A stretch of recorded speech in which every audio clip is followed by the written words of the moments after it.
आज से 10 साल पहले ये बहस हो सकती थी कि लोग कहते पानी तो पानी है, एक पानी दूसरे पानी से अलग कैसे हो सकता है। अगर पानी से सारी गंदगी निकाल दी जाए तो हर पानी समान है। आज से 10 साल पहले ये बहस हो सकती थी, लेकिन आज नहीं। आधुनिक विज्ञान स्पष्ट शब्दों में कह रहा है कि जल किसके संपर्क में रहा है, उसके आधार पर ये अलग तरह से पेश आता है। ये एक स्थापित तथ्य है, क्योंकि पानी की भी याददाश्त होती है। अब जहाँ तक गंगा जल की बात है, इसकी विशेषता ये है कि ये कुछ खास इलाकों से होकर बहता है, कुछ खास हिस्सों से होकर बहता है, जिनका प्रभाव इस जल पर पड़ता है। और ये एक या दो पीढ़ियों की बात नहीं है। सैकड़ों पीढ़ियों से लोग उन इलाकों में आध्यात्मिक साधना करते रहे हैं। वो इस जल के संपर्क में रहे हैं। उनकी साधना का फल उस जल में मौजूद है।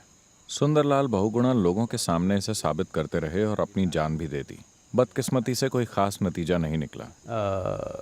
But लेकिन गंगा नदी के किनारे रहने से ही उनकी अपनी सेहत में बहुत बड़ा बदलाव आया।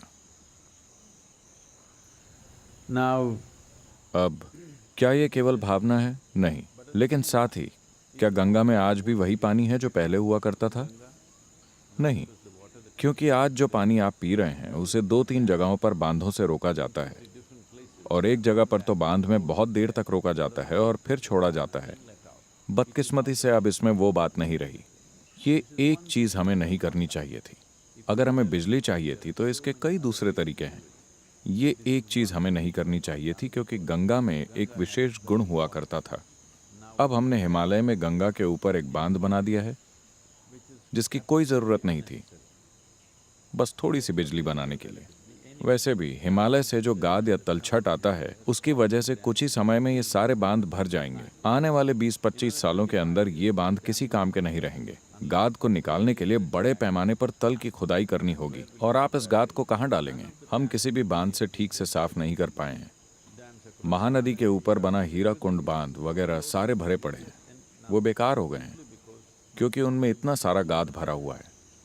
हिमालय से आने वाला गाद किसी सामान्य नदी की तुलना में शायद 25 से 50 गुना अधिक होता है, सिर्फ इसलिए क्योंकि वो इलाका ही ऐसा है। and the nature of the terrain. तो मुझे लगता है कि ये शर्म की बात है कि बिजली के लिए हमने गंगा पर बांध बना दिया। हम कई दूसरे तरीकों से भी बिजली पैदा कर सकते थे।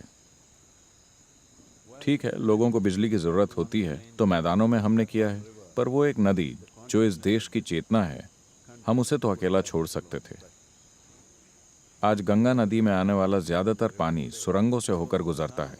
ये टरबाइनों से होकर बाहर आ रहा है। इसीलिए मैं दावे के साथ नहीं कह सकता कि इसमें वैसे ही गुण हैं, लेकिन फिर भी चाहे आप यकीन करें या न करें, If you touch the अगर आप पानी को छूते हैं तो आप देखेंगे कि ये बहुत अलग है। क्योंकि मैंने हिमालय में लगातार 27 सालों तक ट्रैकिंग की है। हर साल मैं वापस जाता था। मैंने देखा कि बस एक गिलास पानी पीने के बाद मुझे कुछ खाने की जरूरत नहीं होती थी, और मैं सारा दिन चलता रहता था। बस एक गिलास पानी, आप भर पेट पानी पीजिए और ये आपको ऊर्जा देता रहता है। ऐसा और कहीं नहीं होगा। अगर आप ऊपरी इलाकों में जाएं, अगर आप गोमुख और उन इलाकों की ओर जाएं, तो पानी निश्चित तौर पर खास है। नीचे आने पर इन टरबाइन वगैरह की वजह से पहले जैसा नहीं रहता, पर फिर भी उससे तो अलग ही होता है जैसा आप दूसरी जगह पाते हैं। तो ये भावात्मक पहलू नहीं, इसका एक वैज्ञानिक आधार भी है। बदकिस्मती से हम उस वातावरण को बरकरार नहीं रख रहे हैं, हम उसे नष्ट कर रहे हैं और चाहते हैं कि पानी वैसा ही रहे। कुछ समय बाद ये ऐसा नहीं रहेगा।